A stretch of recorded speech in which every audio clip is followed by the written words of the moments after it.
Percy Jackson e o Ladrão de Raios, capítulo 6.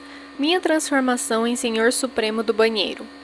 Depois que assimilei o fato de meu professor de latim ser um cavalo, fizemos um passeio agradável, embora tivesse tido cuidado de não andar atrás dele. Havia participado algumas vezes das rondas com pazinhas para recolher cocô de cachorro na parada do Dia de Ação de Graças da loja Macy's, e, lamento dizer, não confiava na parte de trás de Kiron tanto quanto confiava na da frente. Passamos pela quadra de vôlei. Diversos campistas se cutucaram. Um deles apontou para o chifre de minotauro que eu carregava. Um outro disse: "É ele!" A maioria dos campistas era mais velha que eu. Seus amigos sátiros eram maiores que Grover, todos trotando de um lado para outro de camisetas cor de laranja do acampamento meio-sangue, sem nada para cobrir os traseiros peludos à mostra. Eu normalmente não era tímido, mas o modo como olhavam para mim me deixou pouco à vontade. Era como se esperassem que eu desse um salto mortal ou coisa assim. Olhei para a casa da fazenda atrás de mim. Era muito maior do que eu pensara. 4 andares, azul céu com um acabamento em branco, como um hotel de veraneio de primeira classe à beira-mar. Eu estava conferindo o catavento de latão em forma de águia no topo, quando algo me chamou a atenção. Uma sombra na janela mais alta do sótão.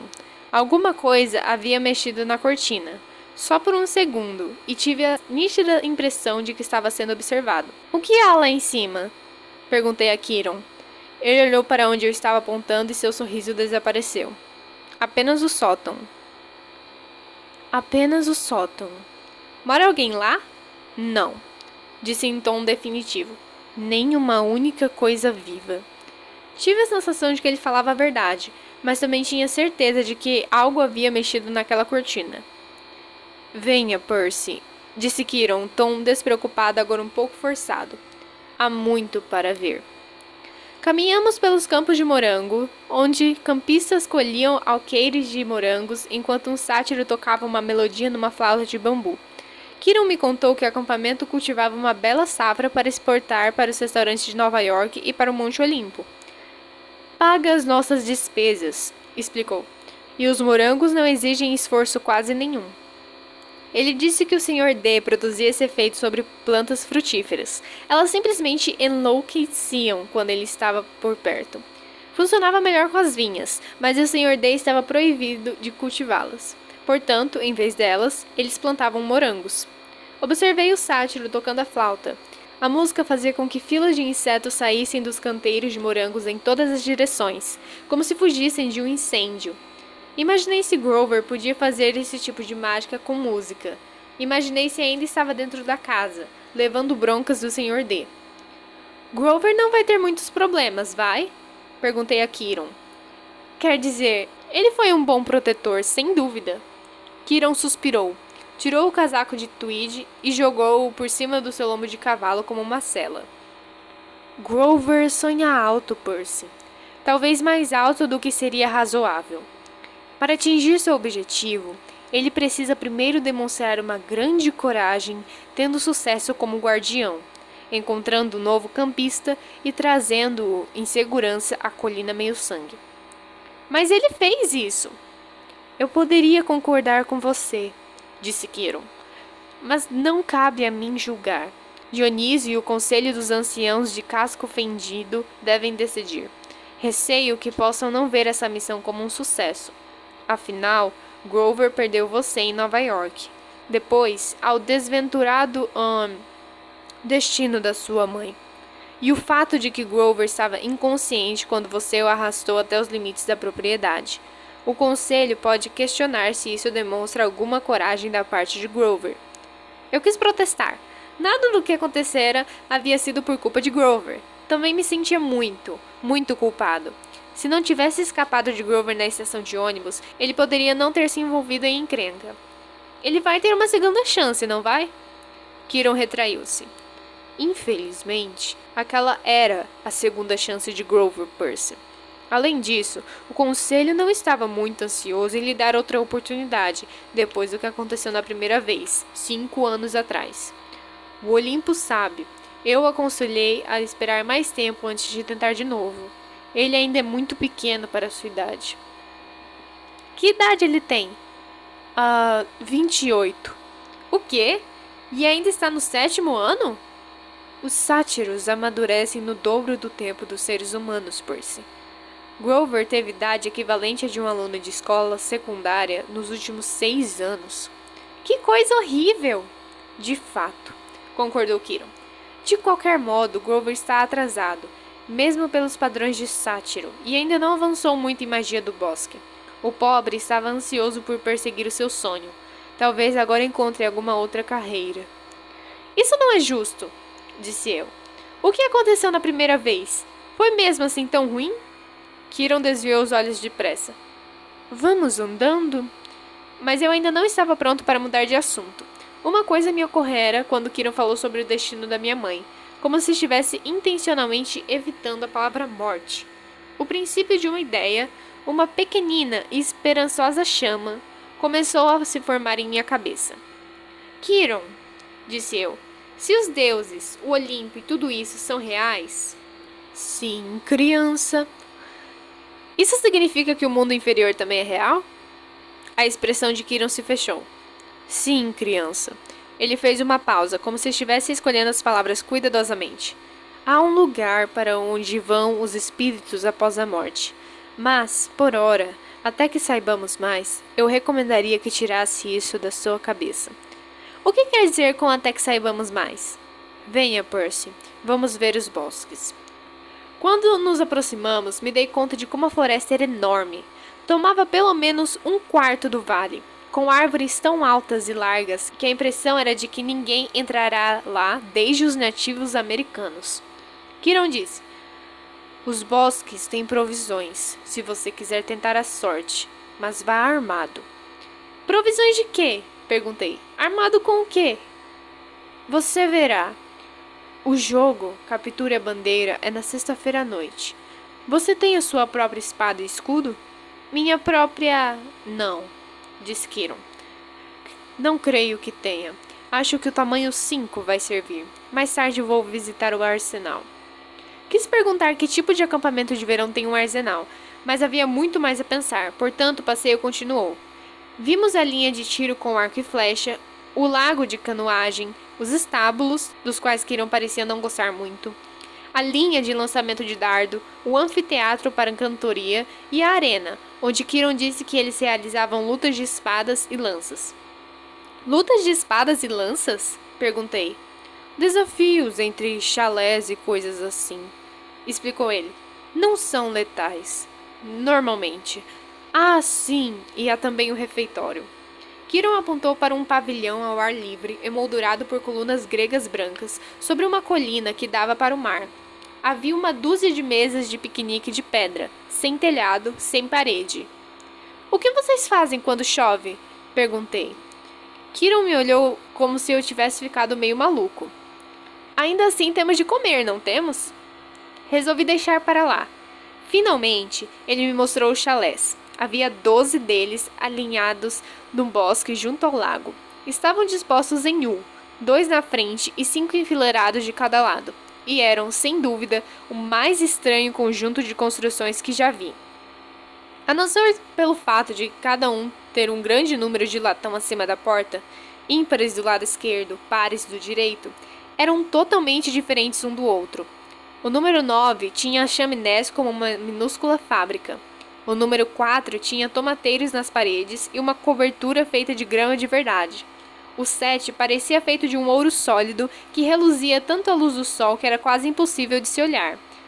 Todos davam para uma área comum mais ou menos do tamanho de um campo de futebol, pontilhada de estátuas gregas, fontes, canteiros de flores e um par de cestos de basquete, o que era mais a minha praia. No centro do campo havia uma enorme área de pedras com uma fogueira. Muito embora fosse uma tarde quente, o fogo ardia de modo lento. Uma menina com cerca de 9 anos estava cuidando das chamas, cutucando os carvões com uma vara. O par de chalés à cabeceira do campo, números 1 e 2, pareciam mausoléus casadinhos, grandes caixas de mármore branco com colunas pesadas na frente. O chalé 1 era o maior e mais magnífico dos 12. As portas de bronze polido cintilavam como um holograma, de tal modo que, vistas de ângulos diferentes, raios pareciam atravessá-las. O chalé 2 era de certo modo mais gracioso, com colunas mais finas encimadas com romãs e flores. As paredes eram entalhadas com imagens de pavões. Zeus e Hera? Adivinhei. Correto, disse Kiron. Os chalés parecem vazios. Diversos chalés estão vazios. É verdade. Ninguém jamais fica no 1 ou no 2. Certo. Então cada chalé tinha um deus diferente como mascote. 12 chalés para os 12 olimpianos. Mas por que alguns estariam vazios? Parei na frente do primeiro chalé da esquerda, o número 3. Não era alto e imponente como o chalé 1, mas comprido, baixo e sólido. As paredes externas eram de pedras cinzentas rústicas, salpicadas de pedaços de conchas e coral, como se as pedras tivessem sido cortadas diretamente do fundo do oceano. Expirei para dentro da porta e Kiron disse: "E eu não faria isso." Antes que ele pudesse me puxar de volta, senti o odor salgado do interior, como o vento na praia de Montauk. As paredes internas brilhavam como madrepérola. Havia 6 beliches vazios com lençóis de seda virados para baixo, mas não havia indício de que alguém já tivesse dormido lá. O lugar parecia tão triste e solitário que fiquei contente quando Kiron pôs a mão no meu ombro e disse: "Vamos, Percy." A maioria dos outros chalés estava abarrotada de campistas. O número 5 era vermelho vivo, uma pintura muito mal feita, como se a cor tivesse sido jogada a esmo com baldes e mãos. O telhado era forrado de arame farpado. Uma cabeça de javali empalhada estava pendurada acima da porta, e seus olhos pareciam me seguir. Dentro, pude ver um bando de meninos e meninas mal encarados, disputando queda de braço e discutindo enquanto o rock tocava às alturas. A mais barulhenta era uma menina de talvez 13 ou 14 anos. Usava uma camiseta do acampamento meio-sangue tamanho GGG, embaixo de um casaco camuflado. Ela mirou em mim e lançou um maldoso olhar de desprezo. Fez lembrar Nancy Boboft, só que a menina do acampamento era muito maior e de aparência mais cruel. Seu cabelo era comprido, esticado e castanho, em vez de vermelho. Continuei andando, tentando ficar longe dos cascos de Kiron. Ainda não vimos outros centauros, observei. Não, disse Kiron chateado. Infelizmente, meus parentes são uma gente selvagem e bárbara. Você pode encontrá-los no mato ou em eventos desportivos importantes, mas não verá nenhum aqui. Você disse que seu nome é Kiron. Você é mesmo... Ele sorriu para mim. O Kiron das histórias? Instrutor de Hércules e tudo aquilo? Sim, Percy, eu sou. Mas você não devia estar morto? Kiron fez uma pausa, como se a pergunta o intrigasse. Honestamente, não sei nada sobre o devia. A verdade é que eu não posso estar morto. Entenda, há muitas eras os deuses consideram meu desejo. Pude continuar o trabalho que adorava. Pude ser um mestre de heróis enquanto a humanidade precisasse de mim. Ganhei muito com aquele desejo, e renunciei a muito. Mas ainda estou aqui, portanto, só posso presumir que ainda sou necessário. Pensei sobre ser um professor por 3.000 anos. Isso não estaria na minha lista das 10 coisas mais desejadas. Isso nunca fica chato? Não, disse ele. Horrivelmente deprimente às vezes, mas nunca chato. Por que deprimente? Kiron pareceu ficar com alguma deficiência auditiva de novo. Ah, olhe, disse ele. Annabeth está esperando por nós. A menina loira que eu conhecerá na Casa Grande estava lendo um livro na frente do último chalé da esquerda, o número 11. Quando nos aproximamos, ela olhou para mim com um ar crítico, como se ainda estivesse pensando em como eu babava. Tentei ver o que ela estava lendo, mas não consegui distinguir o título. Achei que fosse minha dislexia em ação. Então me dei conta de que o título não era sequer em inglês. As letras pareciam grego para mim. Quer dizer, literalmente grego. Havia figuras de templos e estátuas e diferentes tipos de colunas, como em um livro de arquitetura. Annabeth, disse Kiron, eu tenho aula de arco e flecha para mestres ao meio-dia. Você cuidaria de Percy a partir daqui? Sim, senhor. Chalé 11, disse Kiron para mim, fazendo um gesto em direção à porta. Sinta-se em casa. Entre todos os chalés, o 11 era o que mais parecia um velho chalé comum de acampamento de verão, com ênfase no velho. A soleira estava desgastada, a pintura marrom descascando. Acima do vão da porta havia um daqueles símbolos de médico, um bastão alado com 2 serpentes enroscadas nele. Como é mesmo que chamavam aquilo? Um caduceu. Dentro estava abarrotado de gente, meninas e meninas, em muito maior número que os beliches. Sacos de dormir estavam espalhados por todo o piso. Parecia um ginásio onde a Cruz Vermelha estabelecerá um centro de refugiados. Kiron não entrou.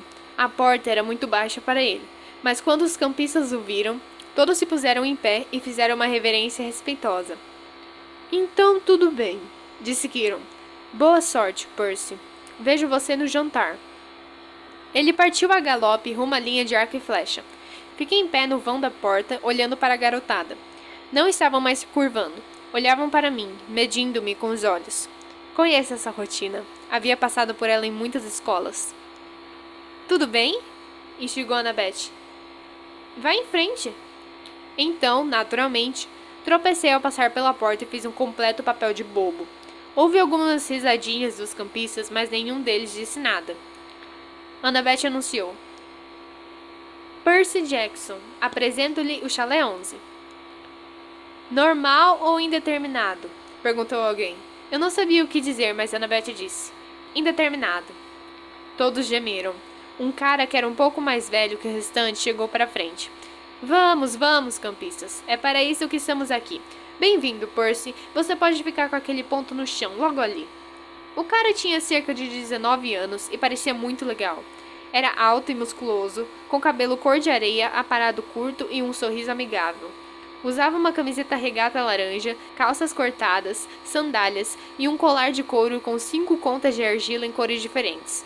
A única coisa perturbadora na sua aparência era uma grossa cicatriz branca que corria desde logo abaixo do olho direito até o queixo, como um antigo corte de faca.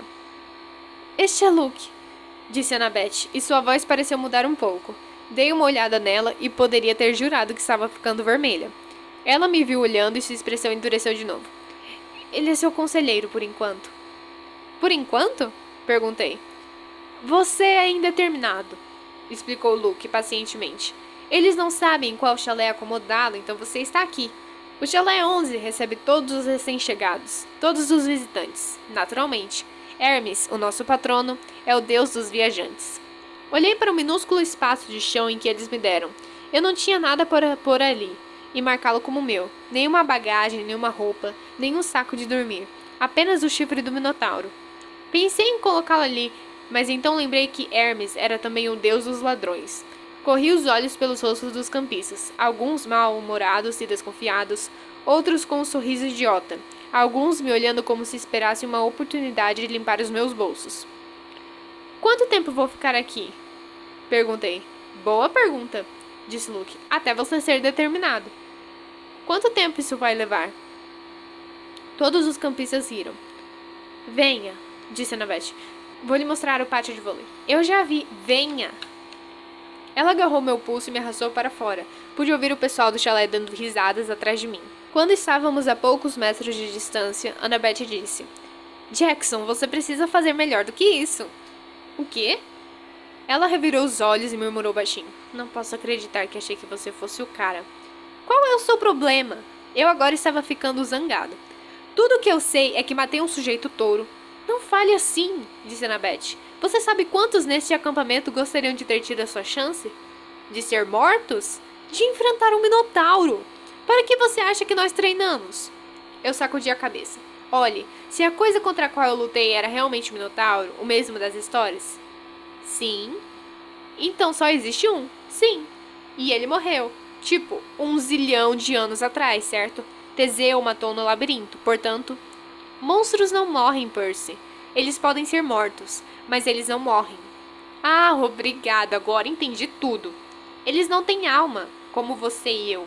Você pode bani-los por algum tempo, talvez até por toda uma vida se tiver sorte. Mas eles são forças primitivas. Kiron os chama de arquétipos. No fim, eles se reconstituem. Pensei na Sra. Dodds.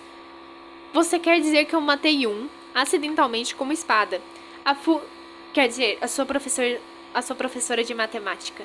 Está certo. Ela ainda está lá fora. Você apenas a deixou muito, muito zangada. Como você sabe da Sra. Dodds? Você fala dormindo. Você quase a chamou de alguma outra coisa. Uma fúria? Elas são torturadoras do Hades, certo? Annabeth olhou nervosamente para o chão. como se esperasse que ele se abrisse e a engolisse. Você não deve chamá-las pelo nome. Mesmo aqui, se acabamos tendo de falar nelas, nós as chamamos de as benevolentes. Puxa, existe alguma coisa que se possa dizer sem que haja trovões? Eu suei reclamão, até para mim mesmo, mas naquele momento não me importei. Por que tenho de ficar no chalé 11, afinal? Por que fica todo mundo tão amontoado? Há uma porção de beliches vazios logo ali. Apontei para os primeiros chalés e Annabeth empalideceu. A gente não escolhe simplesmente um chalé, Percy. Depende de quem são seus progenitores, ou o seu progenitor. Ela olhou fixamente para mim, esperando que eu entendesse. Minha mãe é Sally Jackson, disse eu. Trabalha na doceria da grande estação central. Pelo menos trabalhava. Sinto muito por sua mãe, Percy. Mas não é isso que eu quis dizer. Estou falando sobre seu outro progenitor, seu pai. Ele está morto, não cheguei a conhecê-lo. Annabeth suspirou. Era claro que já tivera aquela conversa com outras crianças. Seu pai não está morto, Percy. Como pode dizer isso? Você o conhece? Não, é claro que não. Então como você pode dizer, porque eu conheço você? Você não estaria aqui se não fosse um de nós. Você não sabe nada a meu respeito. Não? Ela ergueu uma sobrancelha. Aposto que você ficou passando de escola em escola. Aposto que foi expulso de uma porção delas. Como teve diagnóstico de dislexia, provavelmente transtorno de déficit de atenção também. Tentei engolir meu constrangimento. O que isso tem a ver? Tudo junto é quase um sinal certo. As letras flutuam para fora da página quando você lê, certo? Isso é porque a sua mente está fisicamente programada para o grego antigo. E o transtorno de déficit de atenção? Você é impossível, não consegue ficar quieto na classe. Isso são seus reflexos de campo de batalha. Numa luta real, eles o manterão vivo. Quanto aos problemas de atenção, isso é porque você enxerga demais, Percy, e não de menos. Seus sentidos são mais aprimorados que os de um mortal comum. É claro que os professores querem que você seja medicado. Eles são, em maioria, monstros. Não querem que você os veja como são. Você parece... Você passou pelas mesmas coisas? A maioria das crianças aqui passou. Se você não fosse um de nós, não poderia ter sobrevivido ao Minotauro, e muito menos à ambrosia e ao néctar. Ambrosia e néctar. A comida e a bebida que estávamos dando a você para curá-lo. Aquilo teria matado um garoto normal. Teria transformado seu sangue em fogo e seus ossos em areia, e você estaria morto. Encare os fatos. Você é um meio-sangue. Um meio-sangue. Minha cabeça estava girando com tantas perguntas que eu não sabia por onde começar. Então uma voz rouca gritou. Ora, ora, um novato! Eu dei uma olhada. A menina grandalhona do chalé feio e vermelho vinha andando lentamente em nossa direção. Havia 3 outras meninas atrás dela, todas grandes, feias e de aparência malvada como ela, todas usando casacos camuflados. Clarice, suspirou Annabeth, por que você não vai polir sua lança ou coisa assim?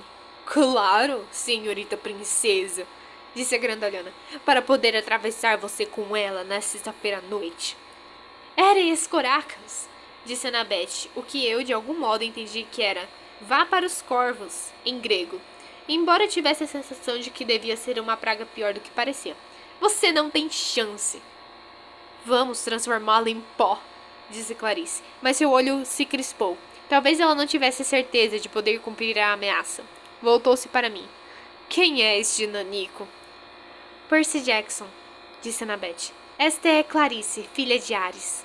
Eu pisquei. Tipo, o deus da guerra? Clarice sorriu desdenhosa. Você tem algum problema com isso? Não, disse eu, recobrando minha presença de espírito. Isso explica o mau cheiro. Clarice rosnou. Nós temos uma cerimônia de iniciação para novatos, Persiana. Percy. Seja o que for. Venha, vou lhe mostrar. Clarice, Annabeth tentou dizer. Fique fora disso, espertinha. Annabeth pareceu ofendida, mas ficou de fora.